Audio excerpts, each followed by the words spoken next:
Saludos amigas y amigos, bienvenidos a Parapsicología Hoy, el nuevo programa que les trae CEPCR, donde vamos a hablar de temas actuales, relevantes dentro del ámbito de la parapsicología, de la investigación paranormal, de qué se está investigando, etcétera. Pero como primer programa vamos a hablar un poquito sobre lo que es la parapsicología y su aplicación en la investigación de los fenómenos paranormales.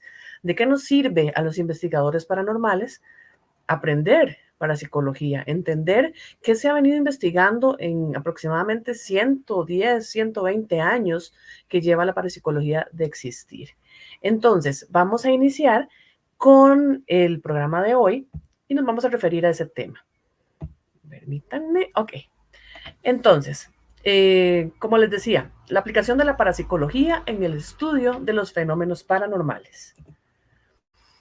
¿Cómo se estudia el fenómeno paranormal? Si ahí tenemos una imagen del Sanatorio Durán, famoso aquí en Costa Rica, se encuentra en la provincia de Cartago, y todo el mundo tiene una historia de que lo han asustado en el Sanatorio Durán.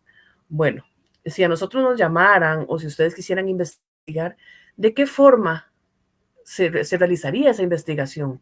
¿Cómo lo abordaría? ¿Qué es lo que quiero saber yo? Quiero ir nada más para ver si grabo un fantasma, a ver si me asustan, a ver si siento algo, escucho algo, ir con cámaras a investigar de una manera un poco empírica o nada más por diversión, o quisiera abordar ese fenómeno, abordar ese supuesto lugar encantado dentro de un marco más científico, o iría a practicar un exorcismo o basándome en creencias religiosas. Entonces, tenemos que definir muy bien nuestro enfoque de investigación. Entonces, dentro de los enfoques, vamos a tener, hay muchos enfoques, pero se divide principalmente en 4. El enfoque científico, que es el que va de la mano con la parte de parapsicología y que en lo personal es en el que me especializo, me dedico a buscar respuestas explicables mediante la ciencia. Luego tenemos el enfoque energético, que de cierta forma se relaciona un poco, o sea, comparte ciertas cosas que se pueden medir de forma científica, pero también hay toda una parte, hay una rama que estudia todo a nivel energético, que también va de la mano como con la parte espiritual. Ahora, también se encuentra, por supuesto, ya la parte propiamente espiritual que se puede investigar ya como a través de mediums, de personas que logran canalizar, etcétera, pero es una parte que aunque esas personas sean serias o digan ser efectivamente tener un contacto con entidades o con personas que ya han trascendido, no podemos saber si toda la información que nos están diciendo es verídica, aunque a veces digan cosas que nos hacen sentido. Entonces, no es que se está descartando, simplemente tenemos que tener un enfoque definido y limitar nuestra investigación. Y por último, tenemos el enfoque religioso, que es lo que se basa precisamente en las creencias, dependiendo de cada religión, lo que estipula, qué sé yo, la Biblia o de parte de la Iglesia Católica, lo que es lidiar con personas tal vez poseídas o hacer liberaciones de casas, exorcismos, todo ese asunto está relacionado a la parte religiosa. El ver todo, la parte de demonología, todo eso es del enfoque religioso. No es que esté mal que uno sepa o que estudie un poco sobre las otras ramas, no hay ningún problema. Entre más uno estudie y más se prepare, pues mejor. Pero a la hora precisamente de ver cómo vamos a investigar un caso, lo importante es definir el enfoque. Entonces, en mi caso, siempre de primera entrada va a ir el enfoque científico. Entonces, volvemos. Ahora sí, ¿qué es la parapsicología? Es precisamente el estudio científico de esas aparentes anomalías de comportamiento y experiencias que existen más allá de lo natural, más allá de las leyes físicas, más allá de lo que conocemos, no necesariamente inexplicables, porque precisamente esta disciplina, esta ciencia, ha venido estudiando esos fenómenos desde hace más de un siglo. Entonces, y también estas involucran un flujo de información entre un organismo y el ambiente o un organismo o dos organismos. Entonces, ¿a qué se refiere eso? Bueno, em, entre un organismo y el ambiente. Si yo tengo mi percepción extrasensorial aumentada y voy al sanatorio Durán que les mostré anteriormente, es muy posible que yo vaya a sentir cosas, percibir cosas que hay en el ambiente, quizás hasta ver imágenes, tener episodios de retrocognición, que es como es precisamente sentir esa energía y percibir cosas que ahí sucedieron. O por otro lado, si no tengo esa percepción aumentada, despierta, pues voy a ir y voy a conocer el lugar simplemente como algo histórico y no voy a sentir absolutamente nada, no me van a asustar, no me va a pasar nada. Entonces, eso por ese lado. Y también cuando ocurre ese flujo de información entre dos organismos, por ejemplo, con la telepatía. Es muy común verlo en gemelos o en personas que son familiares muy cercanas, cómo tienen ese vínculo más desarrollado y pues, a veces cuando si a uno le pasa algo, el otro sabe. Entre gemelos se da mucho. Pero no solo ocurre entre gemelos, puede ocurrir entre cualquier persona. Todo esto va de la mano con ese desarrollo de la percepción extrasensorial. Entonces, eso es la parapsicología. Actualmente, la parapsicología no está reconocida como una ciencia, a pesar de que en el pasado sí lo estuvo. Hay muchas investigaciones, hay muchos procesos que se están dando actualmente, se está investigando, se sigue buscando explicación a todo esto mediante diferentes experimentos que van evolucionando. Aunque haya un factor ahí complicado en cuanto a la replicabilidad de los eventos espontáneos que le pueden pasar a una persona, por ejemplo, un evento telepático, por decirles algo, quizás sucedió en ese momento y no pasó más. Entonces es muy difícil tal vez replicarlo con esa persona en un laboratorio para medir qué está pasando en su mente. Pero bueno, no es de decepcionarse tampoco, porque sí han habido avances y precisamente en estos programas vamos a ir refiriéndonos a ciertas investigaciones, ciertos avances que se han venido dando, que no siempre se dan a conocer tan fácilmente. Ok, entonces, ¿cómo identificamos las manifestaciones aparentemente paranormales? Bueno, esto es complicado a veces, pero por eso tenemos que tener un protocolo para poder ir descartando qué puede ser lo que pasa. Si a una persona le pasó algo, qué sé yo, se cayó un objeto, tal vez ahí el viento lo botó o algo, y no piensa nada en el momento, y su hermana tal vez algo pasó y le pareció haber visto una sombra en la casa y se comienzan a comentar, uy, vieras que me pasó esto, uy, a mí se vi una sombra. Entonces se puede llegar a crear hasta una histeria colectiva en una casa cuando en realidad no está pasando nada. Entonces, a continuación vamos a ver un poquito cómo es que uno a la hora de investigar separa o clasifica o cómo estructura esa investigación. Entonces, vamos a ver los tipos de manifestaciones. Tenemos en primer lugar lo que es natural o ambiental. Ok, en primer lugar está la parálisis del sueño.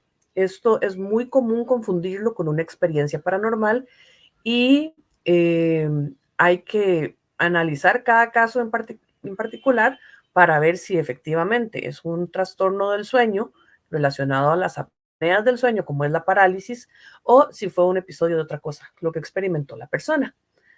Entonces, dentro de la parálisis del sueño es muy importante saber que cuando esta ocurre, estamos en un proceso entre dormidos y despiertos. Pero aunque uno sienta que tiene los ojos abiertos, muchas veces los tiene cerrados y lo que la mente está creando es una distorsión de la realidad. Entonces, ¿qué pasa? A mí una época que me daba parálisis bastante seguido, es muy feo, y uno, primero, mantener la calma. Segundo, buscar detalles en su habitación. ¿Por qué? Porque el cerebro lo que guarda es una copia, por decirlo así, superficial del lugar donde uno está, no los detalles. Entonces, cuando uno entra en un episodio de parálisis, de repente se da cuenta que el cuarto no tiene puerta. está la puerta abierta o no existe la puerta. Qué sé yo, tal vez había dejado mi bolso puesto en la silla a la par de la cama y no hay silla o no hay bolso. Entonces no hay detalles, es como un panorama más general y ahí, sea lo que está experimentando, porque la parálisis del sueño, lo feo que tiene es que se dan alucinaciones, tanto sensoriales como visuales y auditivas, y a veces son como de miedo, ¿verdad? Precisamente veo una entidad, veo una sombra, me agarran las manos, se me subió el muerto, como dicen en algunos países, sienten que alguien o algo se sube y les comienza a presionar el pecho, que no pueden respirar, que no pueden gritar, que no se pueden mover. Es un episodio bastante feo, pero que, ¿cómo hago para salir?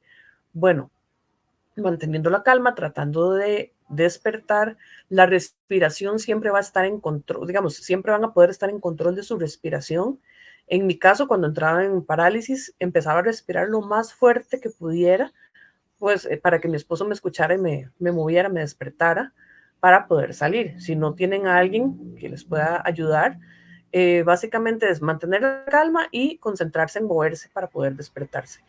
Eso es como un consejo personal, pero básicamente es eso, mantener la calma, por más feo que esté la pesadilla o la alucinación dentro de la parálisis, pues es una buena forma de salir. Y a la hora de que uno se calma, de que ve que es una distorsión, etcétera, el mismo cuerpo hace que uno se despierte.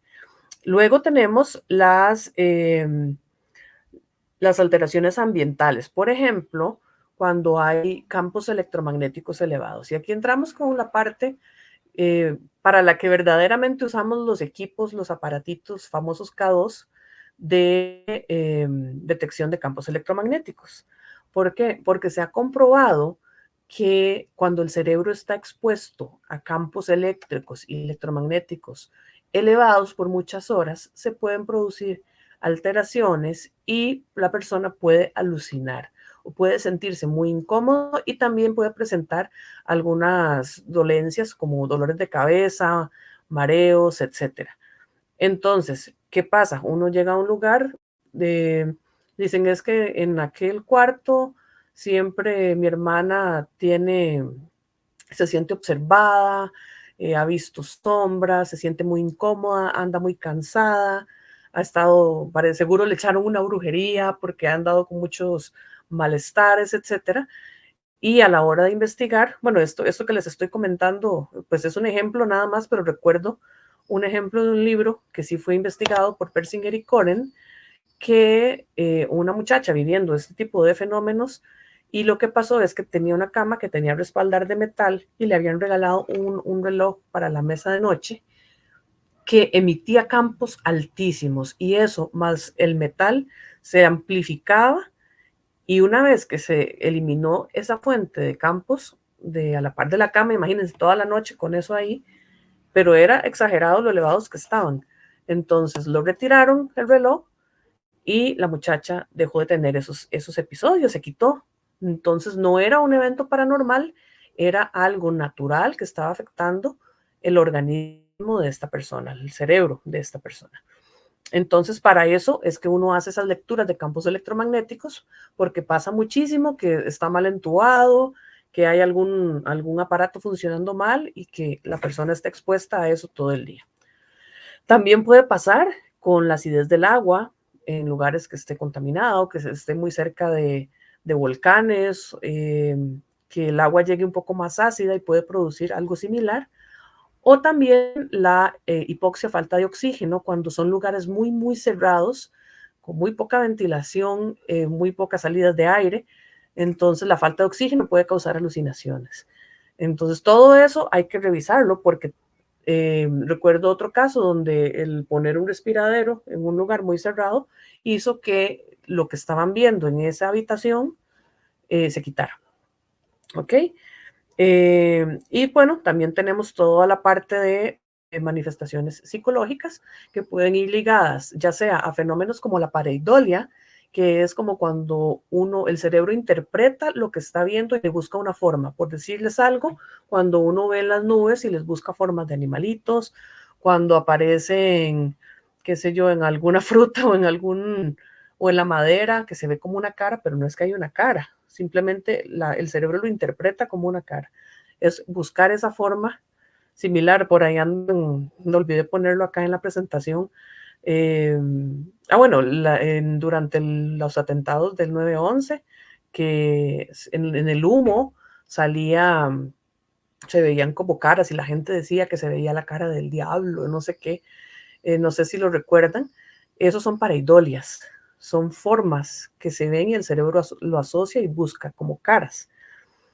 O también dentro de las otras manifestaciones psicológicas ya es propiamente ya lo patológico, que requiere de atención por medio de un profesional, ¿verdad? Como la esquizofrenia o ciertos tipos de trastornos que pueden producir alucinaciones.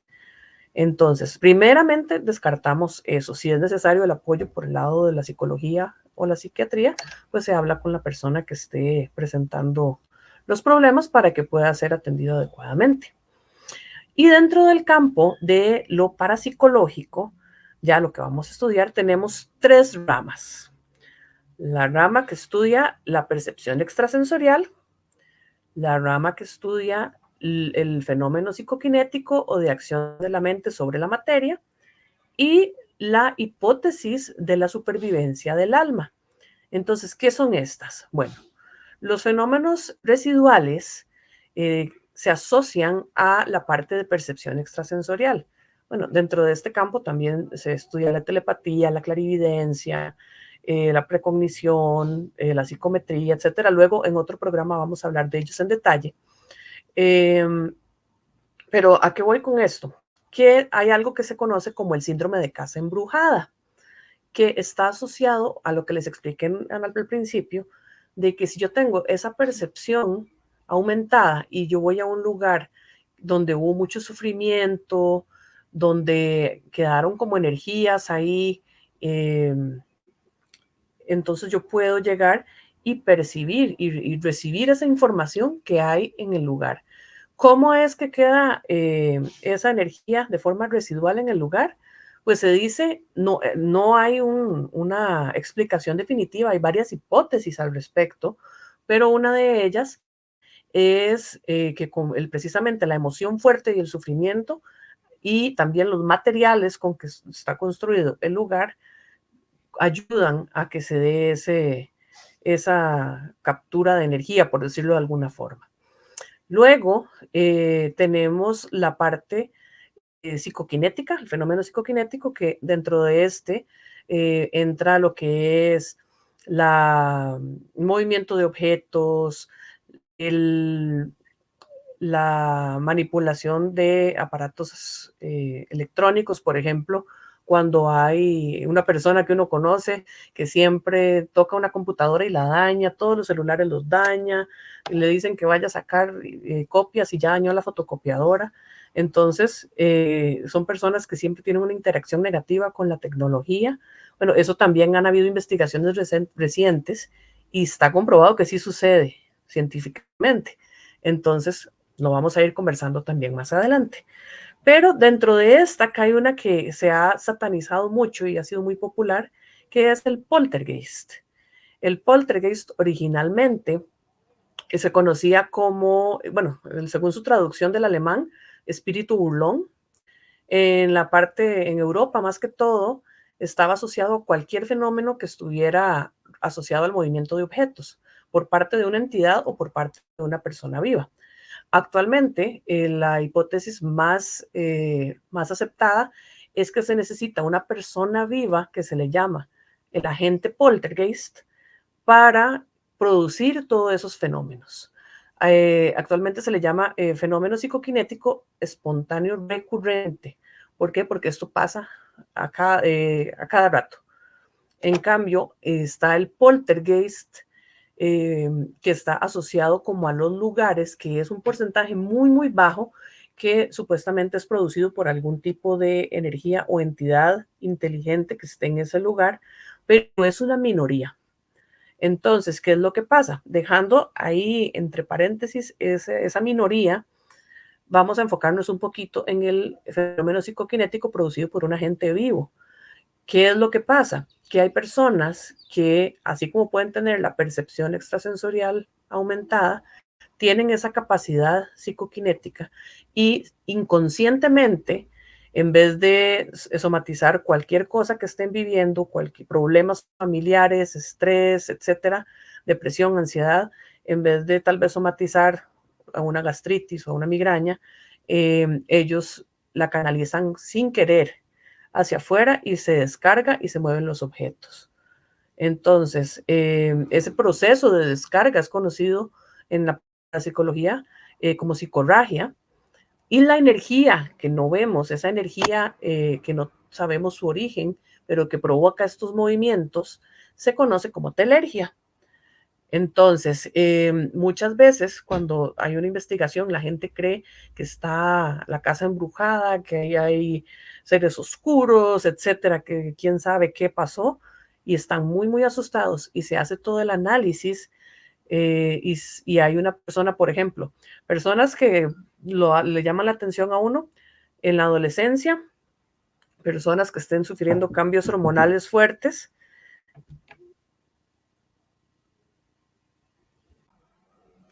Como les decía, personas que estén viviendo cambios hormonales fuertes, que estén bajo condiciones de mucho estrés, pueden presentar estos fenómenos.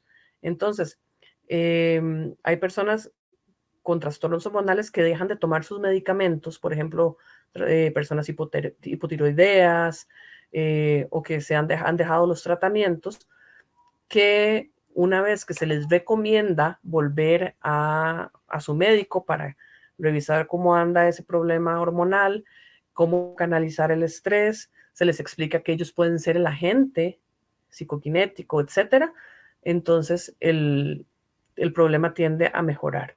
De igual manera, las crisis de poltergeist, cuando son producidos por un agente vivo, pueden durar entre una semana y 2 meses en promedio, lo normal. Sí han habido casos registrados que han durado hasta un año, pero han sido como casos muy específicos. Entonces, todos estos factores hay que considerarlos. Por supuesto que si se llega a un lugar donde no vive gente y están pasando estos fenómenos de movimiento de objetos, pues se aborda de una forma muy diferente. Sin embargo, dentro de las estadísticas, más de un 70% de los casos de poltergeist son producidos por mujeres menores de 20 años. No, han habido algunos casos de varones, de adolescentes, pero es muy común en las mujeres. Y también cuando hay jefas de hogar que tienen toda la carga, que tienen muchos hijos y están viviendo muchísimo estrés, a veces problemas económicos, tiende a manifestarse también este fenómeno en sus diferentes variaciones. Por último, dentro de la hipótesis de la supervivencia del alma, tenemos lo que son ya las manifestaciones inteligentes. Son las menos comunes, y pues con ello se lidia una vez que se establece que lo que hay ahí es paranormal, que no tiene ninguna explicación dentro de lo conocido. Entonces, pues se aborda en conjunto con personas ya de la parte espiritual, dependiendo de lo que quiera hacer la familia. Porque si es algo que no les molesta y no nada más querían saber qué es lo que estaba pasando, pues no se hace nada. Se les explica que siempre la persona va a tener esa, digamos, va a ser su casa, y que si hay ahí algún espíritu que no está molestando y no está haciendo nada, bueno, tal vez hasta vaya perdiendo energía. Y cuando son casos ya negativos, pues se aborda diferente con otros grupos, dependiendo de la fe de cada persona, etcétera.